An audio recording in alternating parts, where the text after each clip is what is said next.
that first because all of those things are so important when it comes to business. Like, why do you want to be a business owner?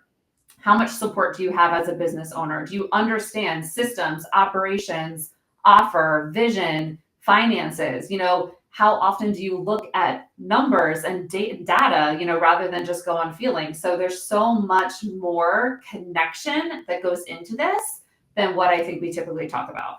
But my 6 pillars that are really important are vision.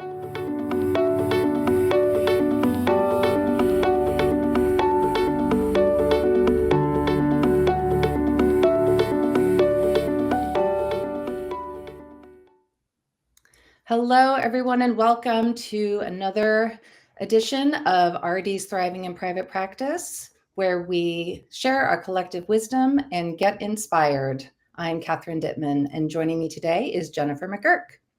Jennifer McGurk is passionate about helping dietitians take up space in business. With over a decade of experience running her own private practice, she specialized in eating disorder treatment before expanding into a group practice that served over 1,000 clients. In 2015, Jennifer embraced the idea of being ready is a decision, not a feeling, and began coaching other professionals on building successful private practices, even publishing a book on business education for private practice owners. What started as a side project, Pursuing Private Practice, has since grown into a successful company that offers coaching programs, toolkits, and retreats for dietitians and healthcare professionals. Jennifer supports business owners at every stage, whether they're setting up, starting, growing, leading, or coasting in their practice. She leads a team committed to empowering dietitians to confidently step into the role of CEO.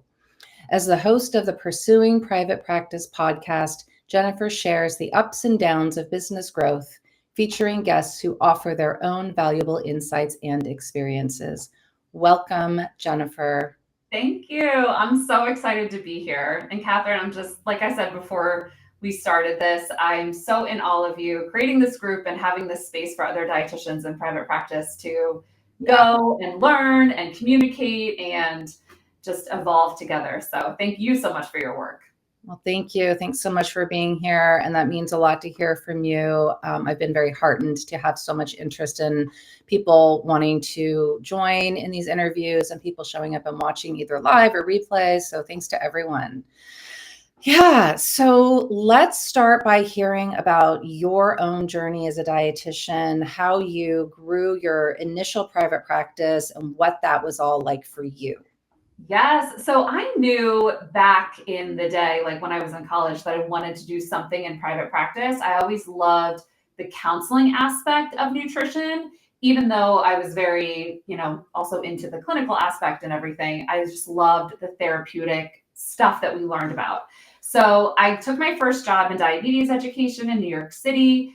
It was so awesome, but I quickly burned out just because I wasn't really able to make a substantial change in the lives of those clients because I was only given 15 minutes with them. And that really always bugged me. So I knew that I wanted to start my own private practice at first, just because I wanted an hour with a client. Isn't that so funny to say? I didn't even care about money or, my schedule as much as I just wanted to help people. And I knew that if I had an hour with people, they would be served so much better. Right. So I waited 3 years. I'm sure many people can relate. I waited a whole entire year researching my perfect name for my private practice. I'm sure a lot of people can relate to that too, and you're laughing, but it's so true. We feel like we have to be perfect before we start, and that is something I am very, very, very into talking about because I just think being ready is a decision and not necessarily nothing that you're going to feel. So in 2011, I opened up my private practice on the side of having 2 other part-time jobs. And I did it with just the help of the most famous 300-page book that's out there on private practice and one mentor that kind of taught me a little bit. I met with her for coffee and paid for her lunch. And she just kind of gave me an hour support of just, here's what you got to do. But I did not have help. And when I started, I made so many mistakes. I had no cancellation policy. I had an office, a full-time office without my first client. I just messed up over and over and over again. And I think that's why I'm so passionate now about helping dietitians in private practice, because I really didn't have the resources and support at the beginning that I should have gotten myself in order to be successful a lot faster. So I started in 2011. 2014, I had my first son. So I accidentally hired my first team member. I did that all wrong. Again, learn from my mistakes. But that was the start of my quote unquote group practice. And I just shut down the business Eat with Knowledge in 2023. And that's really to focus more so on my company now, pursuing private practice. And I can talk more about that if you want me to too. I just learned a lot of lessons in that as well, because I actually wanted to sell my business and ended up not selling, just shutting down. And again, I learned so many lessons in that too. What a great authentic sort of story of honesty of like, this is what it's really like when you kind of piece it together with, not necessarily having all that business background, right? Yeah. And having to learn it along the way. Yeah. And so say again how long that you had your practice before you decided to pivot a little bit and start to coach people. Yeah, so that was back, my first coaching experience was back in 2015. So I had my practice for maybe, at that point, 4 or 5 years. I didn't really feel confident and comfortable taking on complex private practice situations until about 2021, 2022. And at that point, I had this program, Dietitian Business School, and people were in there and hiring and taxes and legal and client stuff. And at that point, I felt like, okay, I can really do this. So I dabbled in coaching for a good solid couple of years before I really felt like, okay, I can put everything I have and all my energy into this company pursuing private practice full time. And maybe that was a little bit of imposter syndrome on my end. Maybe it was just the reality of the market. Maybe it was me, also having 3 kids. I have 3 kids too, so it's a lot.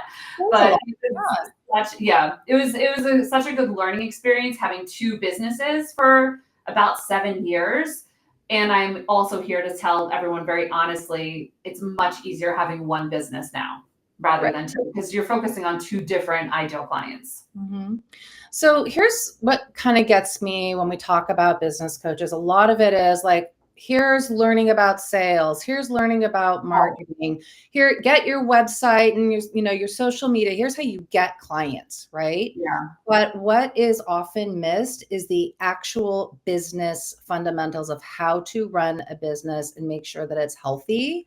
And so my question for you is, what are some of those business fundamentals that maybe someone who went to business school or has, somehow in their background has learned about business? What are some of those things that you think that we just kind of overlook and really need to focus on because they're so important?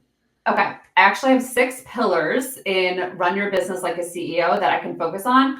But before I go into that, can I just say how I compare the traditional business coaching world to be like a crash diet that we know does not necessarily work. When you give people a meal plan without realizing their food preferences, their culture, what they like and don't like to eat, their hunger and fullness, their medical conditions, their environment, how much support do they have for recovering in whatever MNT issue that we're dealing with? How much do they know about this? You can't just tell people what to eat. And that is the biggest thing that I have with business coaches, because there's so many business coaches out there that are just follow this plan, follow my framework and you're going to make 10K months. I mean, at this point, it's just, I almost get I want to throw up when I see that message, because it reminds me so much of what my clients, when I was a dietitian in private practice, were coming to me with.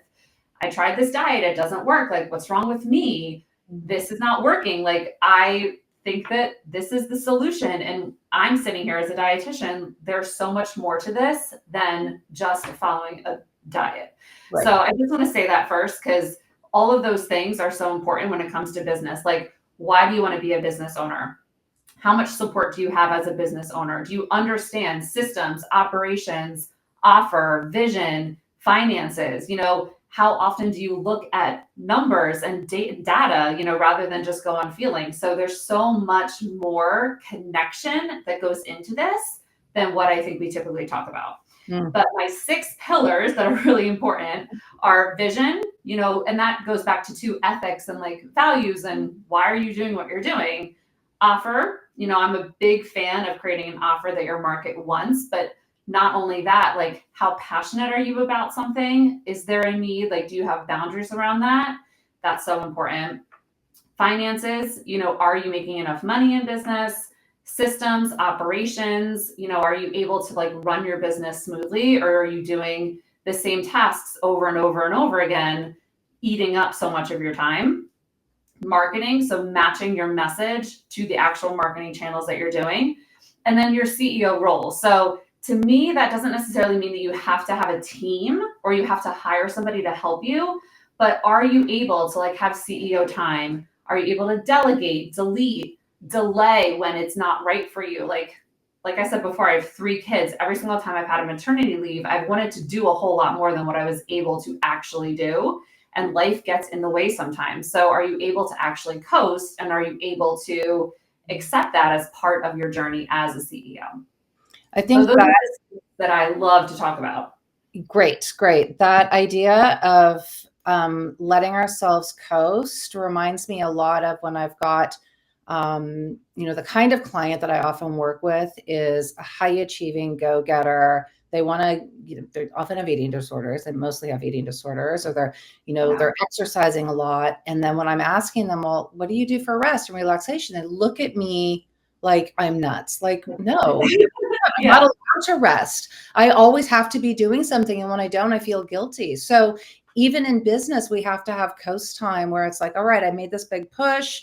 Now I need some rest time. Otherwise, what happens? We get burnt out, and then we hate our business, we hate our life, and we want to give up. Right? Oh my gosh, yes. And I think we want to pivot to maybe avoid, to avoid or dissociate, where the natural human emotions that we all go through show up in business. So I love coaching people that are insightful to talk about that and to realize like, okay, this is the behavior that I'm doing and why. And that's a counseling technique. We never want to shame our clients. I never want to shame any business owners. Having insight into why we do certain things and like what behaviors are going on is so impactful. And that's what really makes business sustainable as well. Right. Yes. Okay. So this seems like a perfect time for a segue to things that used to work, maybe pre-pandemic. And then things that used to work before we had all these mega companies that are flooding the market with their own advertising and Facebook ads, CEO and all of this kind of stuff, Facebook ads. And so we're sort of feeling like the market share is being, occupied by these guys, and we're feeling a little bit shut out. So, what's the industry? Yes. Shifted, yeah. Mm-hmm. I will say though, I did an experiment with my own friends here, and like they're into nutrition and health, and but they're not dietitians like my professional friends. None of them knew those companies. So I do want to say, I think dietitians are getting targeted more so by those companies with the Facebook ads and the conversations, just because they're trying to get us to go work for them. So I will say that, like, I don't know if it's literally become everybody knows about this issue, but I think we can also learn a lot from therapists and mental health, because we are not the first profession that this has happened to, when big money and venture capital comes in to try to take over an industry and messed with insurance companies and all of that. So we can look at doctors, we can look at therapists, we can look at other counseling professionals that this has happened to in the past. I feel like we're maybe, like as dietitians, I feel like we're maybe 3-4 years behind therapists. A lot has happened in the therapy field with some of these companies. So that's all I'll say about it. We can kind of look and see what has happened historically to see what could be expected for dietitians. But with that being said, the market has shifted. I think the shift in personal networking has happened again. I feel like that was really big maybe 10, 15 years ago. And then we kind of had a lot of social media pull, and we had a lot of short form video. We had a lot of just grabbing people's attention that way with SEO and ads. And now I feel like everyone is a little bit burnt out on that. And especially our clients, where they're just bombarded all the time with those messages, they're looking for help from real human connection. So I think that if we can get in front of our people, the people that need dietitian services, referral providers, therapists, personal trainers, coaches, guidance counselors, like wherever your clients are and whoever might be already helping them in some way. I think about like all the specialty physicians. We can network and form personal relationships with them, and we can form that bond of referring providers back and forth. Mm-hmm. People don't necessarily want to do business with just large corporations and companies. Like, I don't think any of us absolutely love buying everything on Amazon. We'd rather support small businesses, but sometimes buying things on Amazon is just easier. And at the same time, it's like we have to think about that as providers. It's like, how can we make it really easy for our clients to find us, work with us? How can we form the relationships that we want to form so people refer to people? And I have a lot to say about group practice too when it comes to that, but yeah, I'll stop there. Well, everything you say really rings true for me, for sure. One aspect of this is the decision to take insurance or not take insurance. And it was, just from my own experience, it seemed a few years ago, no one expected their nutrition to be covered by insurance, right? Yeah. Sometimes it was for a few things. Yeah. And this whole preventive health or preventive medical nutrition therapy thing just was not even on anybody's radar. And so I do wonder if these companies are maybe changing expectations in the marketplace. Yeah. Where people might start expecting that their nutrition might be covered by their insurance company in some way or another. And I'm having even more inquiries about that. And do you take insurance? Can I get a super bill? I've always offered super bills, but now it seems like it's coming from the client more frequently. And so, that decision, take insurance, don't take insurance, how do I market myself as a cash pay dietitian? I think that's going back to, well, now I have to do a value add, whereas before it was just like, just like therapy, right? Yeah. You're paying for service. Yeah, 100%. You as a cash pay provider, I think you have to demonstrate your value so much stronger than what you had to do 5 years ago. Yeah. And I say that very almost like brutally honest, but very compassionate, because that is business in the sense of we have to be up with the market that we're serving. So because it is, and I don't necessarily know if it's because of the tech companies. I also just think it's because of the recession and people just don't have as much money now than what they used to. Or it seems like that they just don't necessarily want to pay for services out of pocket. So I think the value add that you talked about is not as hard as what we might think it is. I think about your clients, like what do they need? Outside of one-to-one sessions every single week, what might be helpful for them? Like what is a value add that you could provide that would make their experience just out of this world, that it would be so worth it for them to pay you that cash pay rate, even if their insurance would cover something with an in-network dietitian. Mm-hmm. But I mean, I'm going to say this to in-network dietitians too. If you take insurance, you have to sell a lot more now than maybe what you did 5 years ago too. Like you still have to sell your services. I don't want you to think that it's sleazy to sell. I think about selling as just, is this a match for a client? Like, am I a match for a client? Mm-hmm. But what could you do to really provide that amazing experience for your client? And to me, the number one thing in my opinion is just doing great work. Not being able to have hard conversations with clients, not, being afraid of talking about what you're seeing as an eval, thinking about what they're Googling, like being able to call that out, because that's how they know that they can trust you and that you get it. Sometimes I feel like in healthcare, we're very much so, and maybe I'm projecting on this too, like just like being a cheerleader and just like, you can do this. But our clients don't have that if they're coming to us with a nutrition problem. They might feel motivated, but a lot of times they're scared, they're fearful, they're anxious, they're not sure if they can do this, they're afraid of what's to come if they don't make changes. Like, they're experiencing a whole realm of emotions that I think if we can talk about in our work, we are going to provide the best service that we possibly can for them. Right. And counseling skills are so important. And that's how I think we have that value add automatically. Absolutely. Absolutely. And we can't just rely on, the evidence of our credentials and continuing education. Yeah. We actually have to show up and say, yeah, and here's how I implement that strategy.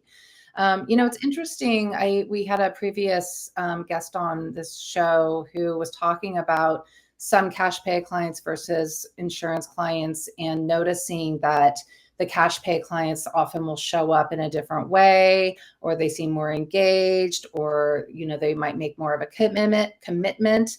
I don't know if that's true across the board, but I think that can be something to consider. Yeah, go ahead. There are like 15 pros of taking insurance, 15 cons of taking insurance, 15 pros of not taking insurance, and 15 cons of, not or deciding to whatever the opposite is. It's so nuanced. Mm-hmm. There is so many benefits and there are so many drawbacks. So it is just, it's basically like, what's the right way to eat? It depends. There are millions of right ways to eat, just like there are different right ways to grow a business. But I think the pros and cons of insurance have shifted now that the market is expecting more insurance. But at the same time, if you are in this to make a certain amount of money, you might have to see 20 insurance clients in order to make that money versus seeing 10 private pay clients. And that might be just worth it to you. Like, I'm just going to see less people for the same exact amount of money. Right. I don't think that's true for group practices, and I don't think that's true for people hiring lots and lots of dietitians, but it's something to think about. Yeah. What you were planning. Yeah. Yeah. Yeah. So it sounds like what you're saying is, nurturing our own referral networks is really what's working right now. Is there anything in the online marketing space that you think is also worth either keeping up with? Like, we shouldn't all abandon our social media. We do need to have some kind of presence. Yeah. I think at least right now, what I'm seeing is more of the influencer type of people getting the most reach on the algorithms. But email marketing is something that I think people should pay attention to. The difference between email marketing and social media is that your list is yours. So it's not like we can download all of our followers on Instagram and take them to the next app that's going to be available. But we could download the email addresses that are on our email list and take it to another platform if we ever wanted to. So I do think that email marketing is the thing to focus on online. And you don't have to have a huge platform. Like, I use ConvertKit. It's now called Kit. You don't have to have a huge platform. If you email 50 colleagues, like with their permission, about the latest nutrition trends, what you're seeing in practice once a month, I think that is great marketing for you to keep up with nurturing your list, nurturing your connections. You're still doing it online, but yet you're reaching one-to-many versus having like 50 coffees with those people individually. Right, right. One little murmur that I keep hearing, though, about email is that if your target audience is someone who's in their early 20s, mid 20s, they're not using it. Right? They're not joining your list. They might download something, but they're not going to join your list. From what I understand, those people are much more likely to sign up for text message alerts and text message lists. But again, it kind of goes back to, what are you wanting to do? Right. And who are your people? Like, where are they hanging out? Yeah.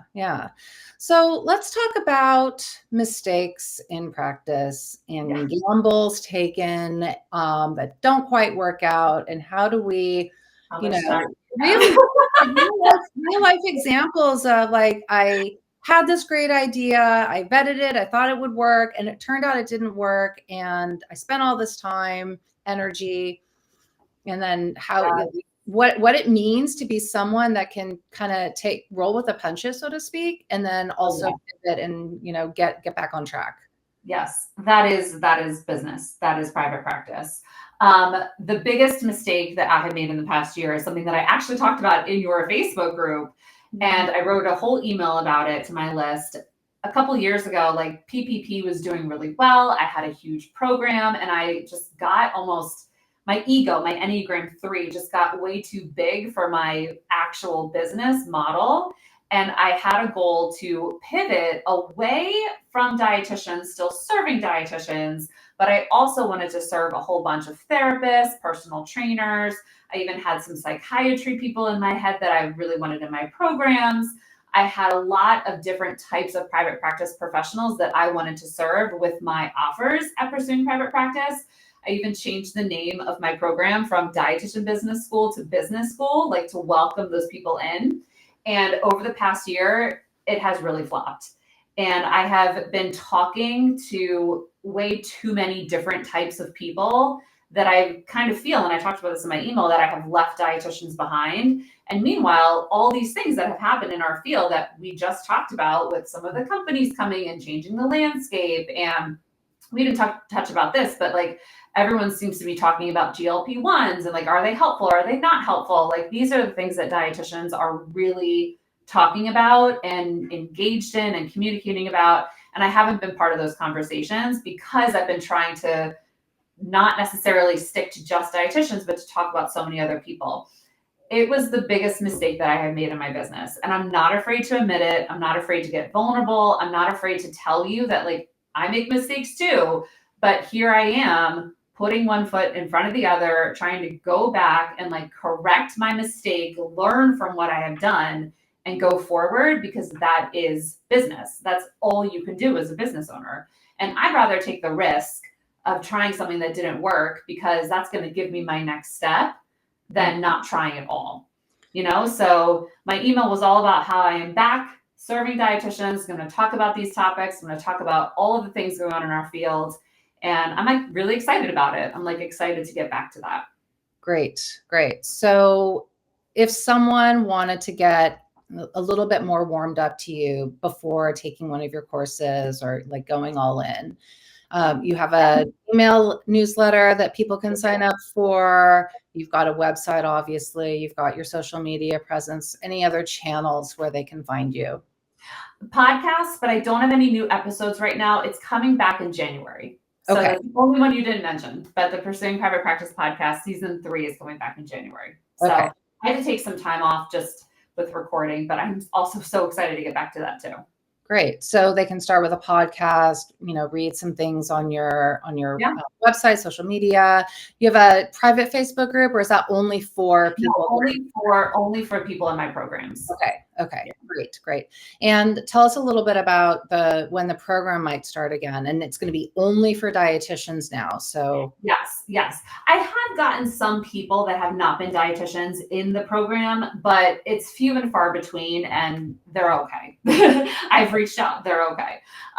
We typically have a cohort that starts every month, but we aren't necessarily starting again until December. So usually I would say, we have a cohort starting in November, but we're not. I'm actually going to open it up late November for a new cohort. I'm going to do probably a training on like successful private practice or how to start and grow a business. I love to do a free event in conjunction with opening up the next cohort and kind of welcoming people into the space. So if you're on my email list, you'll see when that is. I don't have a date yet, but okay. Yeah. But yeah, pursuingprivatepractice.com. Great. And how long does that program last if people do? It's 6 months. Yeah, 6 months. 6 months. Yeah. Okay. And how much actual contact with you and your team do they have, and how much real-time support do they have versus, just like watching videos and learning from, Yeah. We are a small but mighty group in business school. Some people come in, and this is true of counseling as well. So I'm not afraid to talk about this. Like some people come in, they watch videos, they don't necessarily engage that much. But some people come in, that have a great response where like they watch videos, they get their question answered, they get the information they need, and they go on and they do really well. Some people come in and they come to every single call and they have me in their back pocket the whole entire time. So again, it depends on how much time you can invest, what's going on with your situation, how you are with coming to the, the live calls and the connection calls, how open are you about talking about vulnerable things. But I am here to support anyone so fully in business school. I love that program so much. It really is perfect for how to start and grow a private practice. Okay. Would you say the ideal person would be someone who's just starting versus someone who's already far along, but maybe wants to fill in some blanks or fill in some gaps? A lot of the content and conversations we have is about getting started, all the legal tax things that you have to be, careful about, paying yourself, getting more clients through the door. Those are typically the things that people need support around. My other program, Expand, is more so for people that are like hiring and team management and leadership. Mostly everybody in business school is a solopreneur working on maybe hiring their first person eventually or having some sort of admin support. But most people are also just getting started and growing in business school. Okay, great. Yeah. So as we wrap up here, what sort of pearls of wisdom do you have for, let's change it a little bit. Not someone who's just starting and thinking whether they should, but someone who's feeling a little bit burnt out and they're just like, I don't know if I can do this. Okay. I always love to compare things to clients, because how many times have you had a client that you've been working with for a year that is going through like a rough spot in their own recovery journey, and they come to you and you're like, and they say, I don't know if I can do this. Like, this is so hard. We would say back to them, this is hard. Like, this is something that is not easy, because if it was easy, everyone would do it.